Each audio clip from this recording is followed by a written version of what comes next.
right. Raise your hand if you had a crazy morning. Raise your hand if you've had a crazy life. So now is the time to just let all of that go, okay? Take a deep breath, set it down, release it. Yes. How many of you remember the day that you got the call? The one that with shaking hands and shaking voice, you answered and it told you that it was time. It was time to leave the ordinary world and become an entrepreneur. How many of you ignored that call for years and years and years? Yes. Joseph Campbell, great mythologist, wrote a book called The Hero with 1,000 Faces. Anyone familiar with this? Yes, okay. And he says that every great journey begins exactly the same way, with the hero answering the call, and then getting a little ways down the road and promptly refusing it. Yes. Otherwise known as saying, whoa, wait a minute. I think maybe the universe has the wrong chick, right? The problem is that once we take that first step towards our dreams, there's no turning back, right? Because everything changes. Like our entire perception changes. We can never look at the world the same way again. How many of you have seen the movie The Greatest Showman?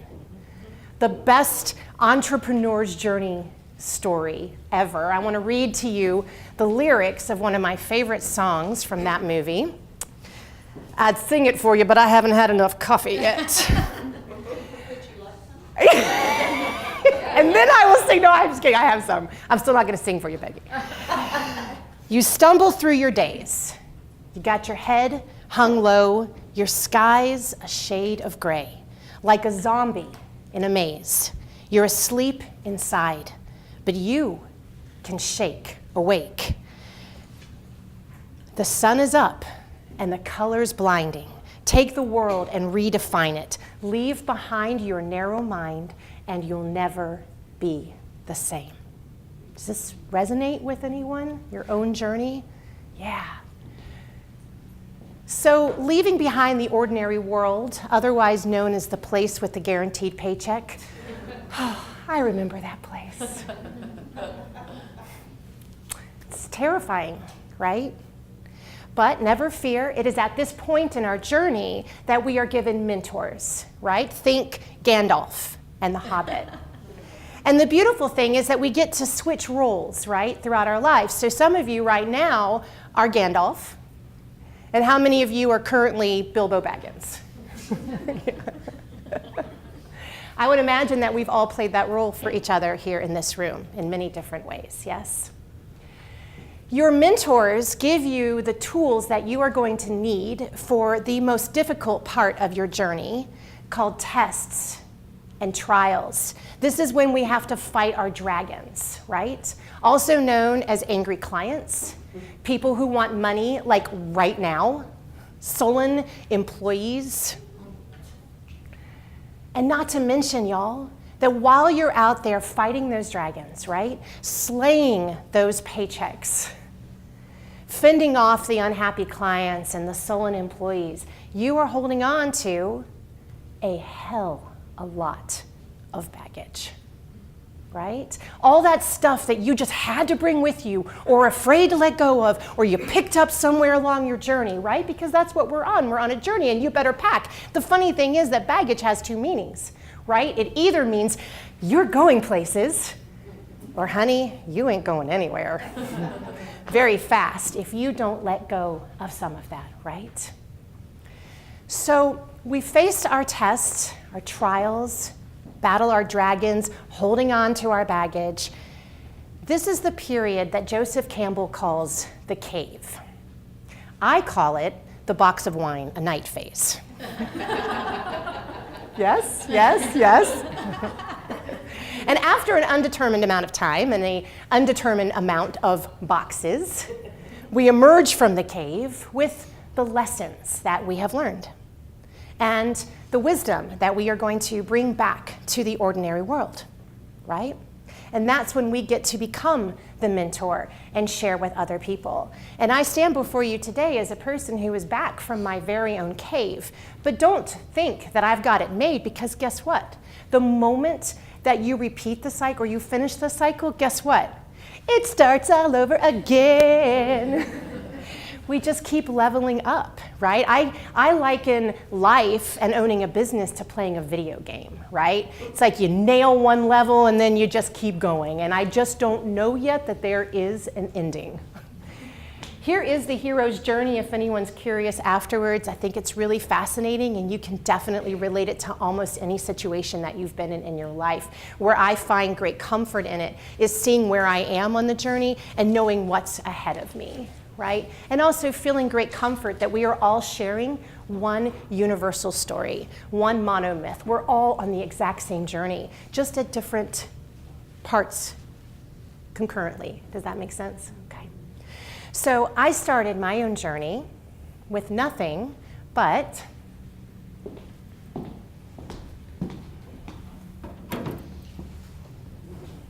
this, a dream. Just a little old dream, hardly weighed anything, right?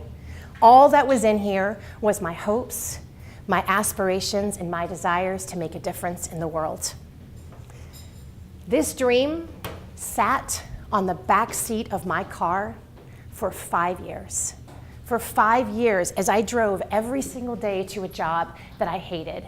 Y'all, I drove every single day with the same song on repeat on my CD player, true story, Mumford & Sons, I Will Hold On, I Will Hold On, gripping the steering wheel, coming over the hill on Patton Avenue, tears streaming down my face. But y'all, I had every reason to be afraid, to not have the courage that I needed to go after that dream. I was a single mother. I had no backup plan. I had no savings. In fact, life had been so hard for me to that point that I didn't even think dreams were an option for me. But one morning, maybe it was the residual wine buzz, I woke up and I couldn't do it. One more day. I could not be ordinary one more day. I could not be a zombie in a maze one more day. I couldn't do it. So I walked into my boss's office that morning with my little old dream in my hand, and boy, was I scared to death as I walked up to his desk and I said, I'm quitting to start my own company, and you can't stop me. And he said, well, you're a fool. And I said, maybe, maybe, but I'm doing this. And then I went out to my car and I burst into tears. And that night, I didn't get much sleep. I called every friend I could think of to talk me into or out of my decision. And I woke up that morning with amazing clarity. I knew exactly what I had to do. I got in my car, I drove back to that office building, I marched right into that man's office and I said, please give me my job back! You know what he said? No. I don't think so, but good luck to you. What he didn't know is that he pushed me off the cliffs at that moment, out of the ordinary world into the great unknown and into the greatest adventure of my life. And I don't know why it's making me so emotional this morning, but I did write him a letter last week and tell him how grateful I was to him. So sometimes some of the most traumatic and dramatic events of our lives are actually our greatest opportunity, right? So there I was. I landed on my path. And I wasn't alone. Now, granted, my new husband was there because he did start the business with me, and owning a business with your husband is its own kind of business baggage, right? And a completely other talk, and we're just not gonna go there today, okay? But I was joined at this point on my journey by our two most faithful traveling companions, namely insecurity and doubt. Anyone had a relationship with them? Yes. They actually joined me this morning because I got halfway here and I didn't trust that I remembered my talk. So I turned around and went all the way home, got my script and drove back. So Insecurity and doubt, they do show up from time to time. But they were definitely there at the very beginning, because once I was out on that path by myself, y'all, I was like, holy crap, I have no idea what I'm doing. And people are going to be calling me and asking me for business and brand advice. I would sit in sales consultations and I would be like, are you crazy about them? But I had met a mentor at the time who told me, honey, just fake it till you make it. So I would go into all of my meetings with my little imposter syndrome, tuck it under my knees beneath the conference table, and pray to God that no hook came out of stage left and pulled me back to where I belonged. Anyone resonate with that? Maya Angelou, who wrote 11 books, the poet laureate of the United States, said that with every book that she released, she knew this was it. This was the time she was going to be discovered as a fraud. Simon Sinek says that being in business is simply having the courage to try. So that's what I did. One by one, I completed successful projects, earned the trust of my clients, and slowly but surely, I was able to leave insecurity and doubt on the side of the road. Except that they do show up at moments like this morning, and for some reason when I'm eating ice cream, because they really like pity parties. So, our very first year, we got a very large client. This was completely dumb luck. My husband has no fear, and he picked up the phone and called a very large company and said, hey, we just opened, do you have anything? And they said, well, yes, we do. And within a year, they were 80% of our business and 80% of our revenue, and we were going gangbusters. Things were going great. The problem is that when the money is coming in, it is easy to disguise all the problems that are underneath. Ironically, we were a marketing company that was on a mission without a mission. Like, we had no mission statement, we had no marketing plan, we had no business plan. Okay, so this is why 2 years down the road, after we had hired a bunch of employees and got an office building and everything was going well, we ended up at our first dead end. The day that we got the call, not the call that I spoke of earlier, but the call from the big client saying they were pulling the plug on our relationship. I was 6 months pregnant. My husband said that I cried so hard that day that he was afraid we were going to lose the baby. But there were more tears to come, because this is when I picked up the baggage of naivety and overconfidence. Because I woke up the next morning and I said, hey, we got one big client, we can get another, we'll be totally fine. And we went on for 6 months until the day that the bank called to foreclose on our business loans, and they came to take our printing equipment away, and we had to fire everyone on our staff except for one person. And that was probably the worst day of my life. Except for about a week later, when I walked in, we started our business in a small town in Black Mountain, North Carolina, so it's kind of like Cheers with rocking chairs, okay?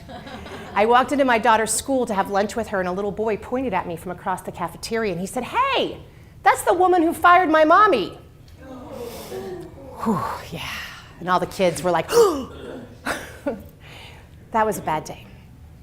So for about a year after that, I would walk into the grocery store and into the bank and into networking events with my head held high, all the while praying that nobody could see how I was completely coming apart on the inside. So Maya Angelou says that you do what you know how to do until you know better, right? And then you do better. So I was able to get through that crisis by reminding myself that my mistakes were not made from malintent. They were made just from sheer stupidity. So I brushed myself off, stood myself up, and I carried on, this time a little smarter, a little wiser, and with a plan, right?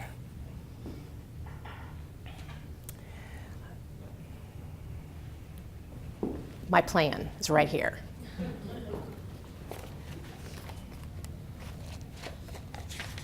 Except that it was at this point that I picked up my heaviest piece of business baggage. Has anyone read or seen the movie Wild? Yes. Yay. Yes. Cheryl Strayed, hiking across the Pacific Rim Trail, and in her book, she talks about her backpack, which she calls Monster, right? This thing is heavy and it's cumbersome and it is the bane of her existence. And it becomes the metaphor for her own fears. How many of you can relate to having the monster called fear strapped to your back, trying to navigate this very complicated world with all of that balancing on you? I was so afraid after I had fallen off the ledge and pulled myself back onto the trail. I was afraid that we were going to screw up again. I was afraid we were going to run out of money again. I was afraid we were going to have to fire people again. Y'all, I was even afraid of not being afraid. Let me explain.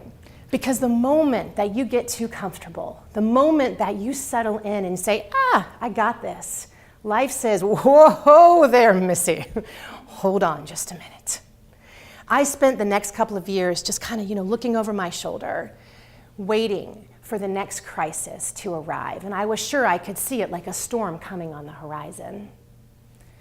And about that, 3 years after my husband and I were married, 2 years after we started our business, 1 year after we lost the large client, my husband started showing signs of fatigue.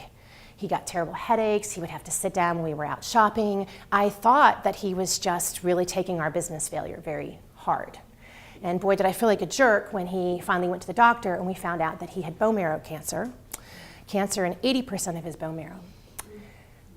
So I decided that I could handle it, right? I could handle all of it. I could handle the appointments and the caregiving and the children. We had a new baby and I had a 9-year-old daughter and the growing business and all of it. But it started to pile up, right? And things that I even had tucked neatly into the overhead compartment started to fall out. I was losing my grip on everything in my life. And then we found out that my husband had to go into the hospital for a month for a bone marrow transplant, and he asked me to go with him. I was going to have to leave my growing business in the hands of my new employees. I was going to have to let my mother come and take care of my new baby. Everything that mattered in my life was set just outside of my control. Anyone ever had that experience, that feeling? I was so scared, I couldn't breathe. But y'all, guess what? Nothing happened. Nothing. The business was fine. The kids didn't die. They didn't even get like a 3rd-degree sunburn, like nothing. And while I was in the hospital with my husband, I got time to rest and reflect and even write my next year's business plan. So while my husband got to work getting better, I got back to work, this time alone. And within about a year, I was working about 80 hours a week. And I hated my business more than anything in the world. I dreaded going into work every single day. It gave me a sick feeling in my stomach. And I called a business coach and I said, that's it, I'm done. I want you to help me sell this thing. I hate it. And he said, well, I've got some bad news for you, Murphy. He said, you don't have a company. You have a job. Nobody's going to buy a job. And I said, what? Come on. He had me draw up an org chart, okay, of the perfect framework of my perfect company, how it should work in its best capacity. And then he had me circle all of the jobs that I was working on that org chart. Guess how many I was working? 12. Yes, that's right, 12. The perfect dozen. I was working 12. 12 jobs, y'all. How many of you in here have do-it-all-yourself-itis? Ladies, I know the cure. You're not going to like it. Glad you're sitting down. The cure is to fire yourself because you are killing yourself and you are killing your business. So fire yourself from all but the one job that you really love, okay? And here's how you do it. You write up 3 lists. 1, things I love to do more than anything in the world, makes my heart sing. 2, things I will do if I have to. 3, things I would rather drive nails up my nose than do, okay? I want you to delegate every single thing that's on the things I would rather drive nails at my nose than do, like today. Go home and do it now. Figure out how to get that off of you. Come up with an aspirational org chart for your business to get the things that you would do if you have to off of you, okay? And only do the things that you absolutely love to do, because when you are doing what you love to do, you are in your power and you are giving the world the best version of you, okay? Otherwise, they are just dealing with a crazy person. A crazy woman who's like trying to balance it all, right? So from this talk with my coach emerged the idea that maybe I needed a business partner. And I said, what? You mean there's somebody out there who's crazy enough to do this with me? I mean that like I'm not sleeping with? And so I promptly started looking for an insane person who had a skill set opposite from mine. And it is amazing when we put what we need out into the world, right? Because literally a month later, she came knocking on my door. Across town was a woman with a skill set opposite from mine, and she's really not even that crazy, right? Caitlin works with me, she knows she's not that crazy. And she was at her house praying, driving to work every day, praying that she would be able to fulfill her dreams and start her own business. But dear God, I do not want to do it alone. Please send me someone to do it with me. And I'm over here praying, please send me somebody for my business. And we were like 2 miles apart. So serendipitously, we came together, we hit it off, and Heather came and joined the business, and that has been the biggest change in my life. But so here's the thing, I had more time now on my hands, right? I got rid of like all but one job. I got a business partner. Things were going well, and so I had all this time on my hands, right? And wouldn't you know that I decided to fill all that time with lots and lots of yeses. Yes, I will speak at your next event. Yes, I will be on your board. Yes, I will help your aunt with her website about saving the bees, right? Has anyone, yes. Here's the thing, ladies. We are in business, okay? We are not in busyness. So I want you to hold that. Business, not busyness. Because during this period of time, I just love to run around and tell everybody, I'm so busy, helping the world, I'm so busy. And my business partner stopped me one day and she said, Murphy, if you do not stop giving our services away, we are going to go bankrupt. I know you like to help people. She said, and I have more news for you. We have to raise our prices and we have to start charging what we're worth. What? What we're worth? That's crazy. I met with a client about a year ago who is an architect who sells her designs for tens of thousands of dollars. And I said, how do you feel when you have that initial conversation where you tell somebody this is going to cost $60,000, $70,000? She said, I feel fine. I said, well, explain that to me because I want to get there, right? She said, Murphy, they're not paying me to design their house. They're paying me for the hours and hours that I have spent getting this right. They are paying me for all the mistakes I've made that have led to my successes. They are paying me for the insight of my journey. And I said, whoa, because I have a journey. And I've made a lot of mistakes. Like, how much is that worth? So ladies, I want you to hold that today, that your mistakes have a value equal to your successes, okay? Because they have given you insights that are absolutely invaluable. And I want you to start charging for them as a conclusive whole. Don't give your beautiful brains and your talents and your time away to anybody unless it feels an integrity to you, okay? Because what's gonna happen is that when we give ourselves away, we end up holding so much that we have no hands to help anyone, least of all who? Ourselves, that's right, okay. Lastly, the piece of business baggage that I want to discuss with all of you is going to enter into your life at some point if it hasn't already, and that is the baggage of indecision. As in, is this really what I want to be doing with my life? Is this really the best use of my time? Does this truly bring me joy? All of this crawling, climbing? I put a handout on your desk or your table called A Day in the Life of an Entrepreneur. This is the journey that you go through in a single day. For some of us, it's a single hour.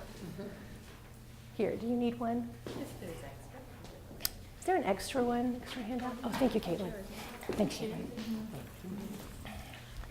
That's a lot of crawling and surviving and getting through and overcoming. It can be exhausting, right? So this isn't something that you can just do. You have to do it because you have a passion like no other to do it. You are convicted, you are pulled, you are compelled by your personal why, okay? But one day you may wake up and you may say, gosh, I just don't feel as passionate. I don't feel as convicted, and I don't want you to have any guilt or worry or concern or fear of others' judgments or anything about that. I want you to have a conversation with that indecision. But here's what I ask of you, is that you not carry that around for years, because indecision is the exact opposite of gratitude and service. Does that make sense? Yeah. Okay. So here's what I want to close with. You have a lot to handle. You have a lot that you are balancing, right? Your family and your kids and your business and all of those things you said yes to, and yourself and your own dreams, okay? But I want you to only carry with you the most essential things. There is a philosophy around travel called one bag, right? That we have the greatest adventures and the greatest journeys when we can simplify everything down to just one tiny bag that leaves us agile and able to explore and to adventure and to turn on a dime and to handle our trials and fight our dragons and climb as high as we want to go. So today we're going to do some work on getting down to one bag, the most essential things that we need for our journey. And lastly, I want to leave you with this anecdote. So remember that road I told you that I drove down every day, tears streaming down my face, gripping the steering wheel, listening to I Will Hold On, I Will Hold On? In January of this year, my company had the opportunity to acquire another agency in Asheville. It was 2 months that I was at this new office. It's directly across from the Chamber of Commerce, okay? I was in this building for 2 months before I was sitting on the sofa in my new office, and I looked out the window. And what road do you think that my new office looks down on? Yeah, or Patton Avenue, the road that I drove down every single day crying, thinking that I would never be able to leave that job or fulfill my dreams. So that's pretty poignant to me. So thank you all so much. And what I'd like to do now is we're going to do some work, group work together, all right, to unpack our baggage.